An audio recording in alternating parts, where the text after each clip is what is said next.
Dobrodošli nazad u prostor u kojem vaše biće sme da se opusti, da se prisjeti sebe i da diše u svom ritmu.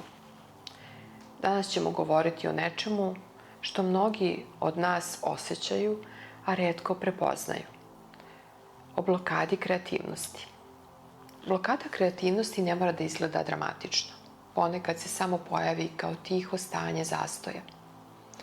Imate vremena, možda čak i ideje, ali ništa ne krene iz vas. Kao da je kreativni tok tu negde, ali ne dolazi do vas. Možda poznajete taj osjećaj.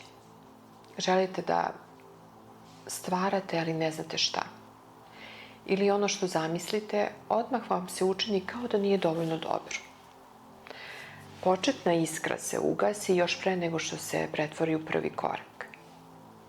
Ili možda osjećate da je u stvari vaš unutrašnji saboter vrlo glasan. I kažem vam, to nema smisla, ko će to da gleda, sluša, čita, ma nisi ti za to. I onda perfekcionizam postane štit iza kojeg se krije strah. I onda ništa ne nastane. Nema kreacije. Nekada se blokada izražava kroz pasivnost, zavist ili umor. Gledate druge kako stvaraju, kako se izražavaju i u vama se javi tihi osjećaj da su oni nekako slobodniji. A vi konzumirate, analizirate, posmatrate umesto da stvarate. A možda prepoznajete i ovo. Ništa vas više ne uzbuđuje. Nema one unutrašnje radoznalosti. Ni male iskrice koja kaže, ovo želim. Ne osjećate se ni loše ni dobro, samo ravno. Ali to je znak da je kreativna energija ostala bez daha. I često tada dolazi do jednog paradoksa. Radi previše, stalno vam govori šta bi trebalo, a telo ostaje nepomično. Kao da je energija iscurela, iako ideja ne manjka. I ako se pitate da li ste možda blokirani u svom stvaranju, evo malog nežnog testa. Odgovorite za sebe iskreno i tiho. Da li imate želju da stvarate ili ne možete da se pokrenete? Da li često odustanete čim nešto pokušate? Da li vas poređenje sa drugima obeshrabljuje? Da li zamišljate savršene ideje, ali nikad ne počinjete od malih koraka? I da li imate vremena za mnoge stvari, osim za ono što vas istinski ispunjava?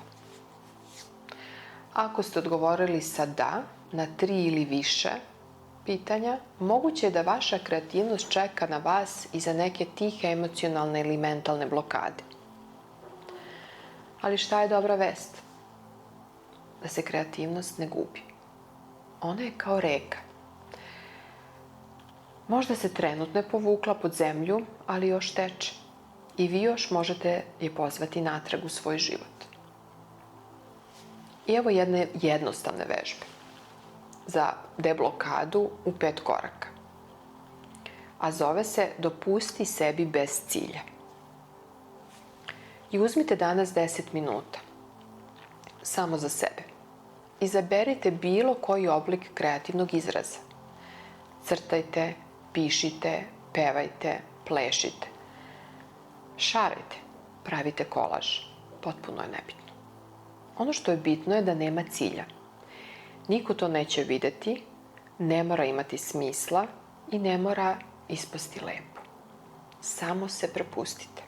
I dok stvarate, možete sebi nežno postavljati pitanja. Kako bi to izgledalo da nema pogrešnog načina? A kada završite, zapišite jednu rečenicu. Danas sam sebi dozvolila da budem neozbiljna, slobodna, nejasna i to je potpuno dovoljno. Jer zaista jeste. I vaša kreativnost ne traži od vas da budete savršeni. Traži da joj se pojavite, da je čujete, da je ne odbacujete čim dođe da vam šapne. Iako vam je ovaj razgovor bio blizak, ako ste se prepoznali u tišini koja nosi kreativna blokada, pozivam vas da ostanete uz ovaj serijal. Do tada nežno i polako vratite se sebi. Jer vi ste i dalje kreativni. Samo se trebate podsjetiti kako to izgleda kada stvarate bez straha.